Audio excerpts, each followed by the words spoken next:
Bonjour, Thomas Farfal, je suis coordinateur RSE pour le groupe Bouygues depuis 4 ans aujourd'hui. J'ai un parcours universitaire assez éclectique puisqu'à la base j'ai une formation littéraire, j'ai fait Hippo-Cagne-Cagne. J'ai passé une licence de sciences politiques et ensuite j'ai eu un genre d'épiphanie. J'ai fait un stage dans une direction RSE et je me suis redirigé vers une licence de géographie physique. Et puis en fait j'ai complété ça par un master d'aménagement du territoire spé environnement. J'ai eu la chance de commencer à travailler en fait, dans une société immobilière où j'ai travaillé pendant 6 ans dans une direction RSE. J'ai ensuite terminé à la direction innovation pendant un peu plus d'1 an.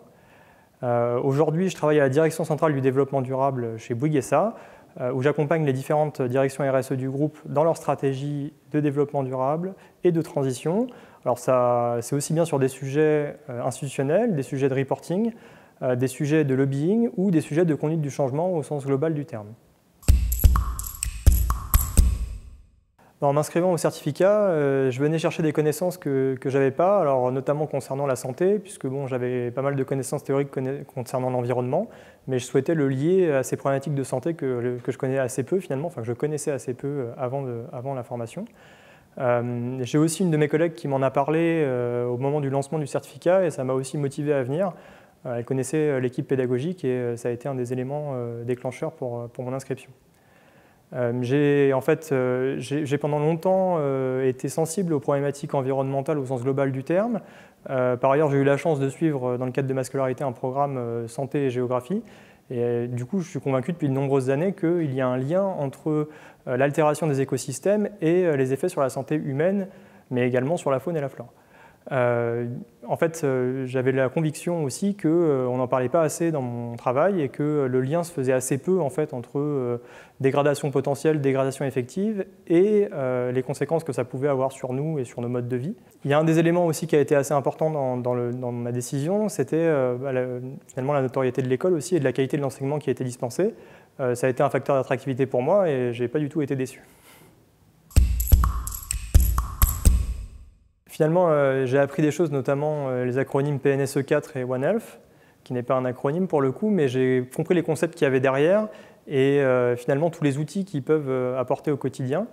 Donc je vous engage à regarder ce que c'est, notamment PNSE4. Le sujet consiste à dire que le certificat m'a permis de comprendre mieux les enjeux qui tournent autour de la santé environnementale et finalement de les décliner aussi dans mon milieu professionnel.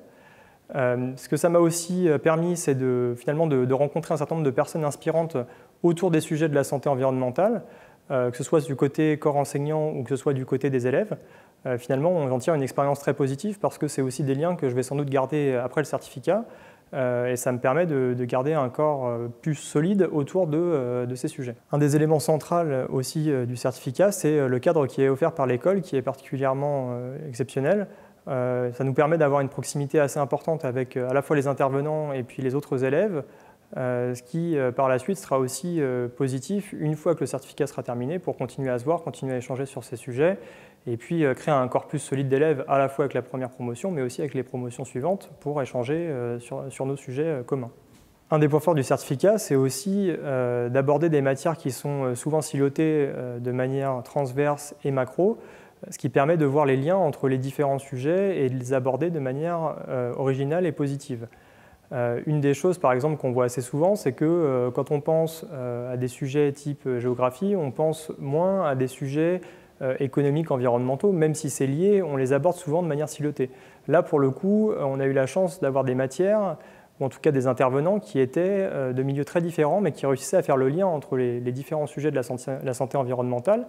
Et en fait, tout au long de la formation, il y avait un fil rouge qui permettait finalement de faire le lien entre les différents modules, que ce soit sur les politiques publiques, que ce soit sur les sciences plus dures, que ce soit sur les outils, que ce soit sur les acteurs. Enfin, il y avait un ensemble de choses qui étaient liées et qui permettaient de beaucoup mieux comprendre le contexte, les tenants et les aboutissants.